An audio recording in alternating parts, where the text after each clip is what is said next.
The four sibling monsters are each so different, but they share the same dream: to get a family puppy. When the kids concoct a plan to show mom they can handle a puppy, they learn they don't always feel the same excitement about work. With the help of a few guiding moments and creativity, the siblings discover clever strategies to help them get what they truly want. Head over to themonsterjob.com to get your copy today.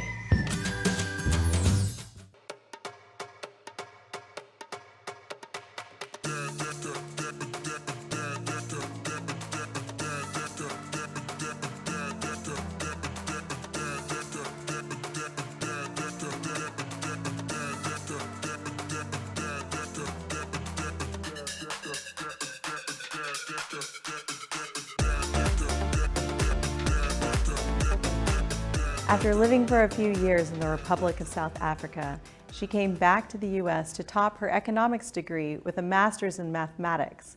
She now fuels her passion for coming alongside families and business owners to help them design a personalized plan.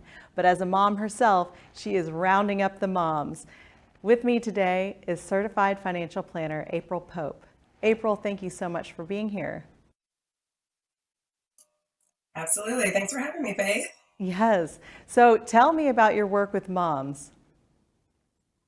Oh man, well, as a mom, as you understand as well, we have a lot going on. So, what my work is, what I love doing is working with moms with money. We have money, we have things to do, and we need to know how to manage it. And so, what I end up doing is working with moms of all types, but especially moms who are the head of households. So, whether they are single by choice, whether they've been divorced or widowed, whatever it is, I really enjoy working with those moms so they have a financial partner, if you will, or someone else to help make those decisions as they're moving through life, managing money and kids, sometimes on their own. Oh, that's fantastic. How did you get into that? It's one of those kind of niche markets that just naturally happened. I started working. Of course, I work with everyone. When you start your business, anyone is your client. But what I realized are the folks that I enjoyed working with the most, and the ones that I was making the biggest impact with, were those moms that really just needed someone to help them make those decisions so they could make quick decisions. They were getting things done. We were flying through our financial planning process, and it started naturally moving that way. And then obviously, I am a mom of three boys. And so it's exactly what I'm doing for myself. And so what I'm doing for myself, same thing I'm doing for a lot of my other moms. And then moms hang out with moms. And so then we all just end up hanging out and we actually have something coming up called Moms, Money, and Wine. So Oh, what could possibly yeah. What could possibly go wrong? I love that. Now, I mean, moms just in general, we all have things that we can really relate to. So I can imagine that that environment is probably a very comfortable one. Are you guys all talking about money um, i- in a broad stroke, or are you getting really specific in your group sessions? Oh, very specific.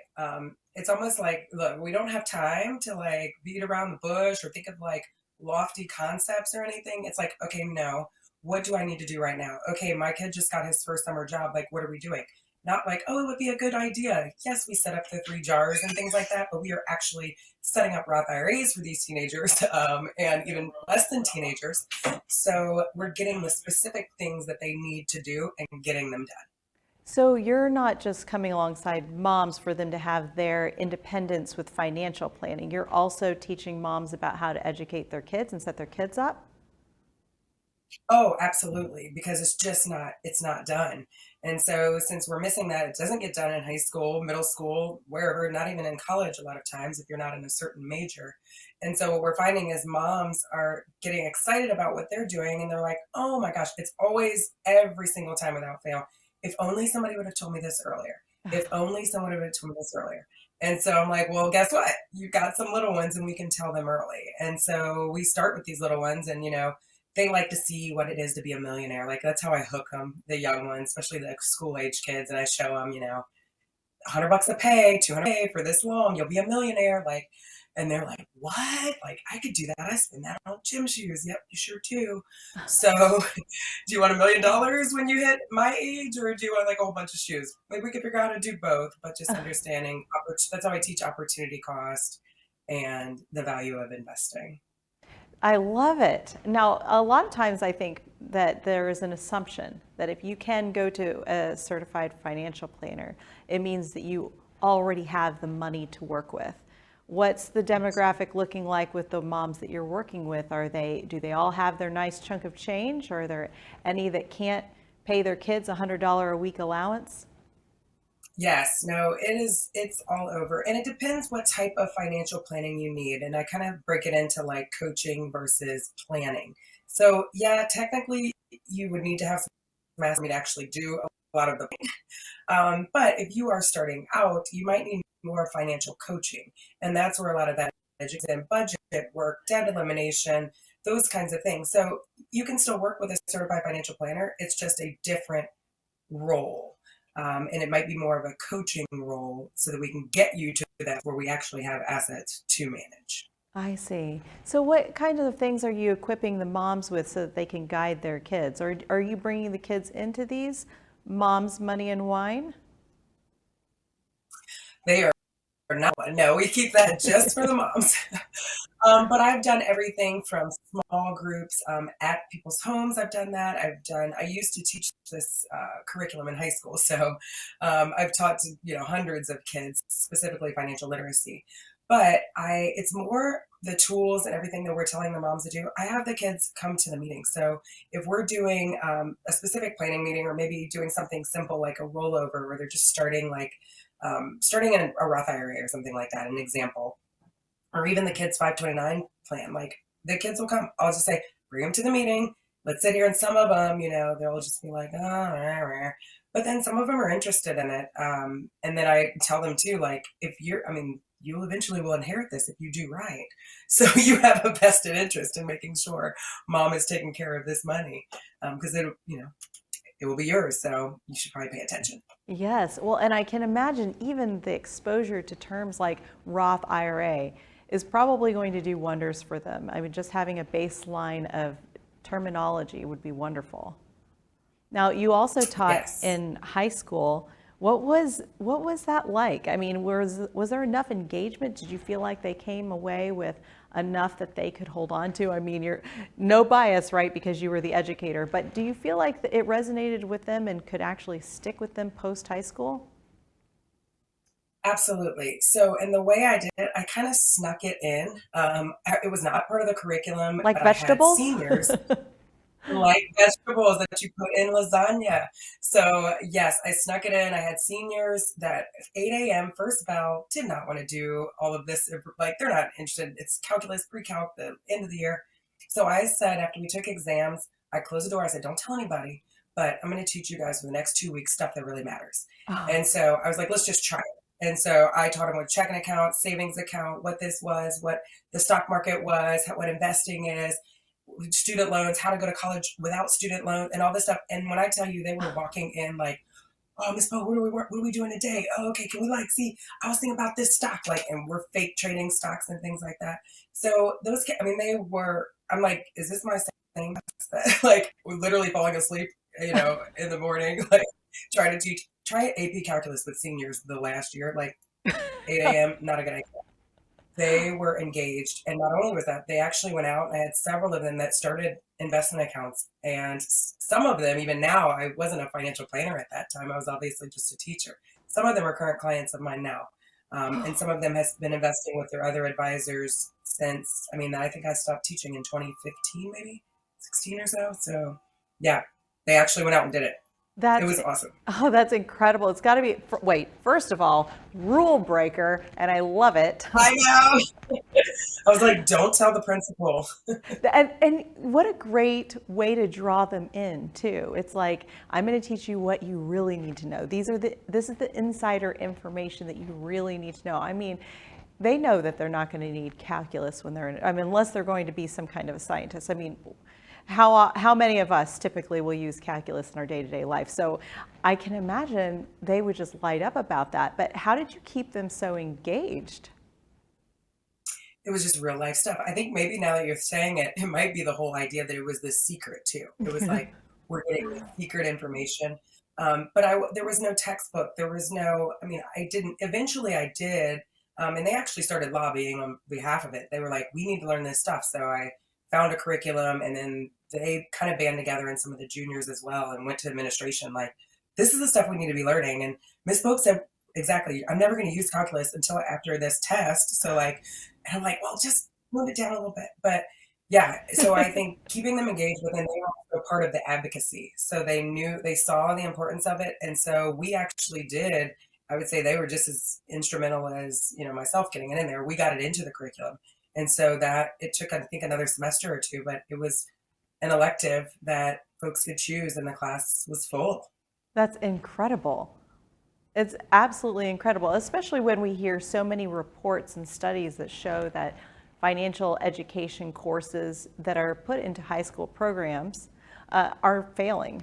And, they're not working. The kids are coming away having been exposed to things like the stock market or debt consolidation or compounding interest, and they don't have anything actionable to take away with it because they don't have a career. They don't have a 401k so that they can apply some of these investing principles that they learned. So it's amazing to hear stories of somebody who successfully taught finances at a high school level, and now you even have proof because some of them are your clients or you are connected with them still and know that they're doing well. That's got to feel good.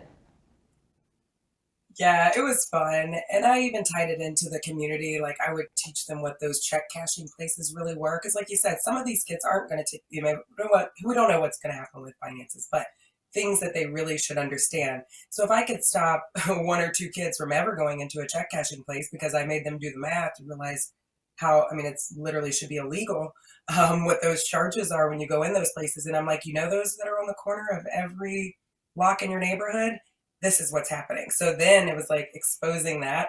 And then they were kind of like, oh my gosh, that's evil. Like, why would anybody do that? Why would anybody walk in there?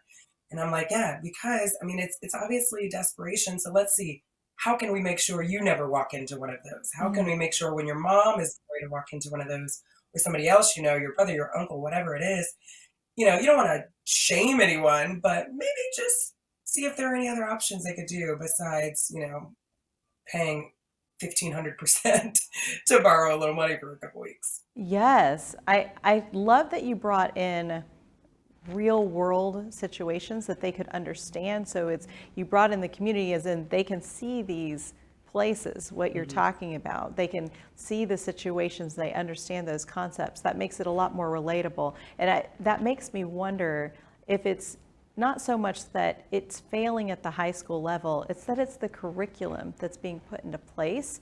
That's where the failure is. Yeah, I think it's the curriculum. And like technically it was in our curriculum, but I went to the economics course that it was hidden in, and it was 2 chapters, and the econ teacher had no interest in it. So yeah, it's also finding that willing teacher to actually do it. And unfortunate, sad part is once I left, the curriculum died. No one took over to teach that. I mean, it was just, I was super passionate about it. And I'm like, it was full. Like, we have these kids that want to learn this. Hopefully it's come back. There were some words that, I heard that maybe it would. But I do, and it's not just me. I have another family member who is in another city teaching financial literacy.